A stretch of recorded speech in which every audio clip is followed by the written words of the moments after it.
What's up, guys? Here are my predictions for UFC on Fox happening in Calgary this weekend. And looking at this card, I actually think it's a better card than UFC 227. We're going to start with Dustin Ortiz versus, I'm going to butcher this name, Matheus Nicolau. You got Dustin Ortiz, who's actually, both these guys are pretty well rounded, but Dustin Ortiz really relies on his wrestling and just overall grit on the feet. He's not the most technical striker and not the most technical on the ground, but he's very good at using his wrestling to eventually get the fight to the cage and try to draw it out from there.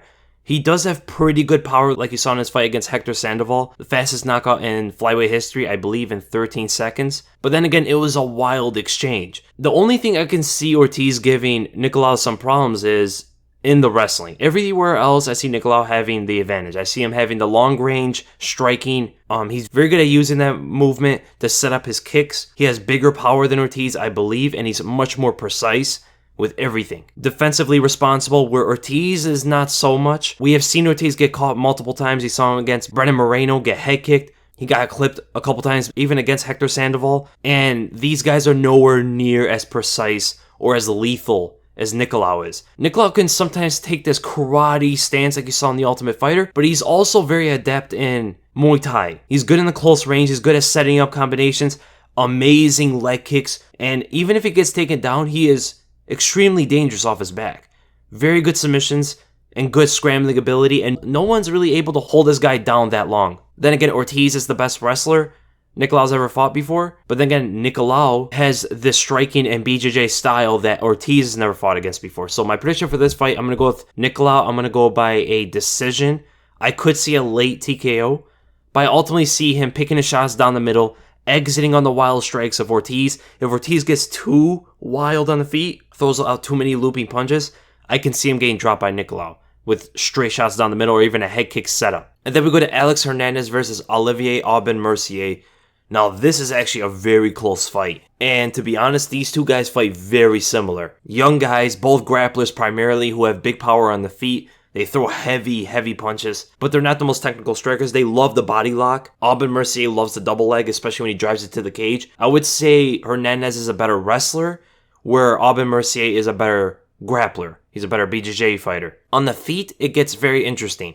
They have a very similar approach. Aubin Mercier is a southpaw and Hernandez is an orthodox fighter. But the thing about Hernandez is, in his fight with Beneil Dariush, he took the southpaw stance, so he's able to switch stances pretty well. And he knocked out Beneil Dariush very quickly. Shows his power, but the thing about him is, he does set up that overhand, which is his primary punch, in this case a left overhand or a straight, but he doesn't follow up after that. And the way he sets it up, it's kind of a long process, right? He'll step far and throw a jab, or he'll throw a jab and step in far and then throw the power punch. And it's a pretty telegraphed and winded up punch. Now, to be honest, Aubin Mercier does the same thing sometimes, but the thing I like about Aubin Mercier is he does follow up his power shots with the lead hand. He always ends his combinations with the right hook every single time. In the pocket, when he's trying to move out, when he's trying to move in every situation is with the right hook. But the thing I don't like about what he does is, especially if Hernandez takes the southpaw stance, is Aubin Mercier does drop his right hand after he throws the right hook, and he always moves out on that same side. So if Hernandez is a southpaw and he throws a left overhand and times it very well, he will catch Aubin Mercier and it'll probably be the end right there. And the interesting thing about that is,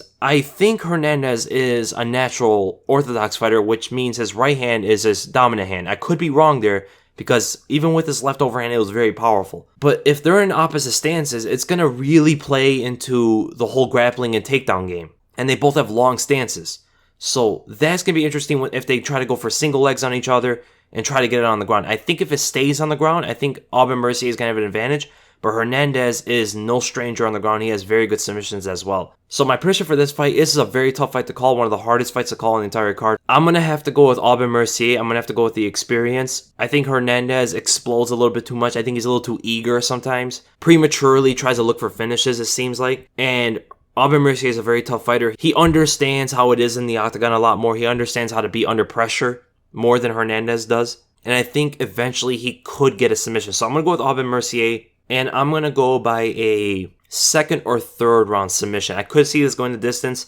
Very close fight. And then we go to the main card. We're going to start with Joanna versus Tecia Torres. Now, this is a very interesting fight. The first non-title fight for Joanna in a very long time. And this is more or less going to be a striking matchup, I believe. You got Joanna, the Muay Thai style, versus Tecia Torres, the more karate style. As we all know from Joanna, rapid combinations, one of the fastest strikers in the UFC, one of the most technical strikers in the UFC. Defensively, she leaves herself open with things like left hooks on the inside, which Tecia could utilize with her speed. If anybody's going to match Joanna's speed, it might as well be Tecia Torres. You can even argue Torres is faster with her footwork, added on to her striking.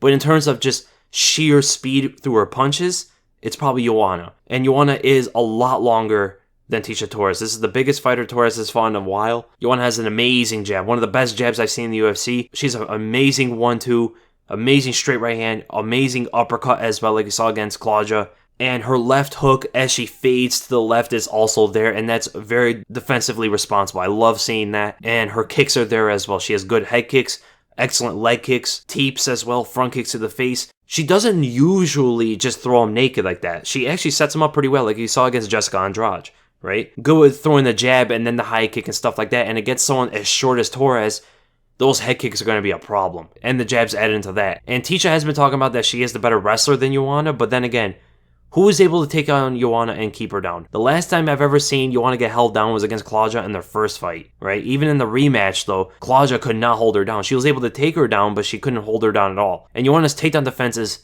insanely good, let alone her ability to stand up. And she's excellent with shrimping, excellent with exploding as soon as her back hits the mat. Very similar to Chuck Liddell back in the day. And when we go to Tecia Torres, Torres is a combination fighter, volume puncher. Doesn't really have the finishing ability, but she has the cardio to go all 3 rounds very easily. She has excellent kicks as well. The side kicks are there. She'll throw side kicks after like a 3-4 punch combination. Her combinations are a lot longer than Joanna's. Even though she's shorter, she's going to extend her combinations that much more to get in that distance, and they're very fast. There's not a lot of power behind them besides the kicks.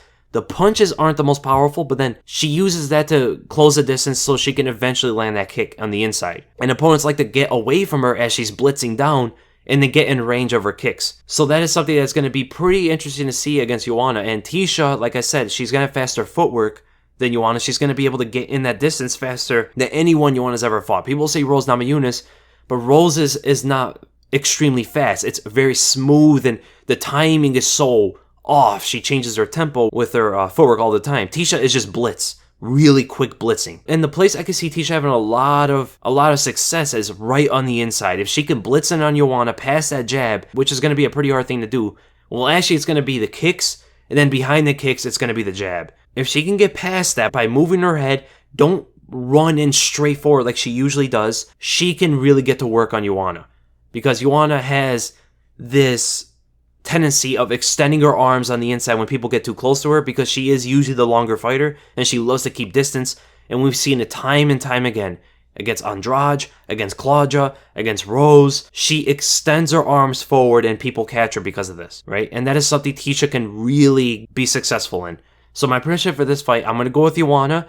I think it's going to be a lot closer than people think. I think Tecia does pose some problems for Joanna, but I ultimately see the long-range striking and the straight-down shots of Joanna giving Tecia problems. Because Tecia doesn't take off lateral angles that well. She will move laterally, but everything she does is straight down the middle.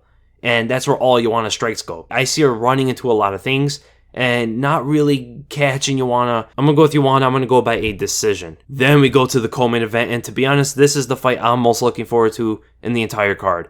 Kind of crazy that Alvarez and Poirier is above these two guys in terms of placement on the card. Well, we got Jolzi Aldo versus Jeremy Stephens, the former champion Jolzi Aldo, as we all know. Excellent Muay Thai fighter, excellent boxing as well. Probably the best takedown defensive artist in the entire UFC. One of the most explosive guys you'll ever see. One of the most fast twitch guys you'll see in the featherweight division. And what we know about Aldo as well is those leg kicks. And that is going to be a big weapon for him in this one. But he cannot throw them open. He cannot throw them naked on Jeremy Stephens, or he's going to get knocked out.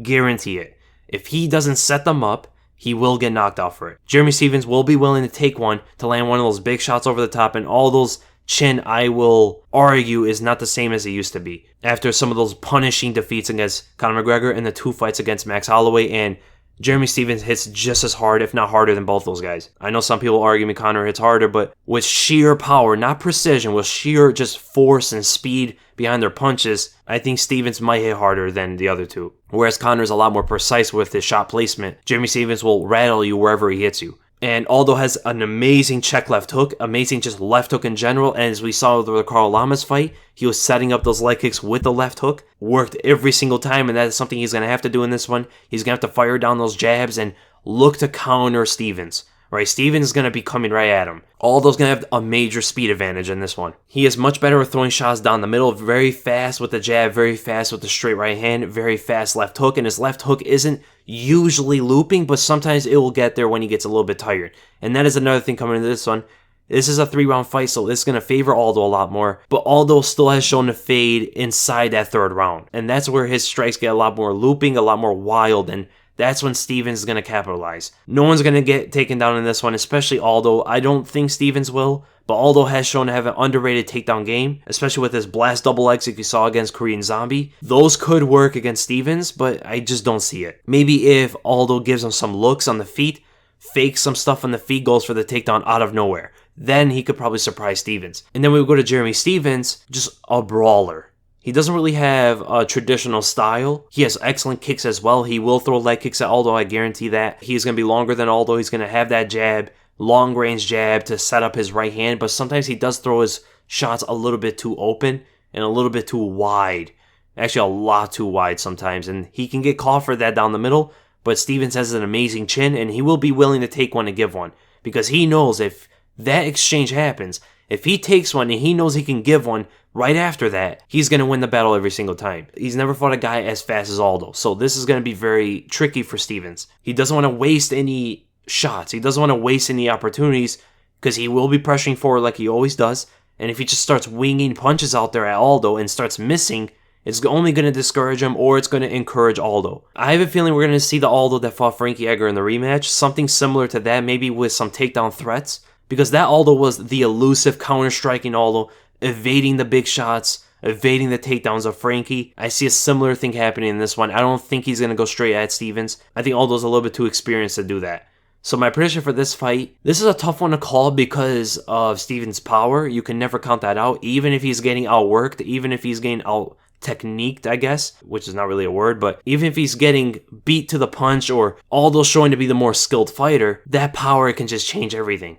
And that is something I can see in the fight. I absolutely do see Aldo being the more skilled fighter in there, winning most of the exchanges, landing first, exiting on the big shots of Stephens, evading some of the big power shots, but it just takes one from Stephens. But I'm going to go with Aldo, and I'm going to go by a decision. But someone should really tell Aldo he is not a boxer, especially for this fight. And then we go to the main event, Eddie Alvarez versus Dustin Poirier 2, the rematch. And this is actually a really good fight. I think this might be the closest fight on the entire card. You got Eddie Alvarez, another brawler, pretty good wrestler with boxing. He has pretty good leg kicks there too. Poirier, I would say, is the more technical striker. He's the more well-rounded fighter. He has takedowns, he has submission threats. It's kind of hard to say if he has better boxing, but he's better at mixing it up on the feet than Eddie is. He's also going to be the longer fighter as well. I know it says Eddie Alvarez is 5'9". Most people think, as do I, he's around 5'7"-ish because you could see him stand up against Dustin Poirier or even against Conor McGregor. He's a bit shorter than these two guys, and Poirier and Conor have shown to be the same height. So even though Dustin has that reach advantage on paper, he's also going to have the height advantage, which that jab is going to come down. He is a southpaw fighter.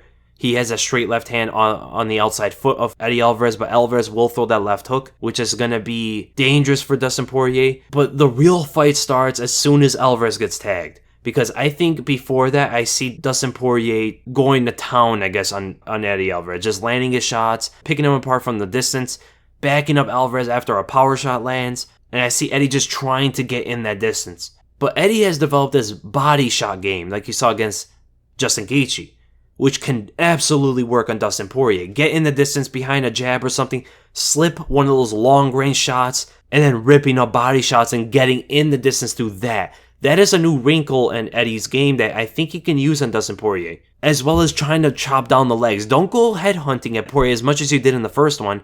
Try to work the body and the legs more, and then use that to get in the distance. That is going to be a whole new thing. And if this goes to the ground, I actually see Poirier having the advantage. I see him having the submission threat. I think his takedown defense is good enough to stop Eddie's takedown offense. But my prediction for this fight, I'm going to go with Dustin Poirier. I think, like you saw in the first fight, he is a more technical striker. I think he has the long-range shots that will just give Eddie a lot of problems. That jab, I think, will intercept him every time. I see the uppercuts potentially landing on Eddie, and I think Eddie's just taking too much damage. I don't know if he'll be able to take a shot from Poirier as good as he did in the first fight after coming off that first fight and then going to the Justin Gaethje fight, which got hit a lot. And Poirier hasn't taken so much damage. You know, he fought Anthony Pettis, he fought Justin Gaethje as well. He didn't take as much damage against those two guys. So I'm going to go with Dustin Poirier. I'm going to go by a second or third round knockout. So those are my predictions, guys. I hope you guys enjoyed the video, and if you did, make sure to give it a thumbs up, and if you enjoyed my content, make sure to subscribe.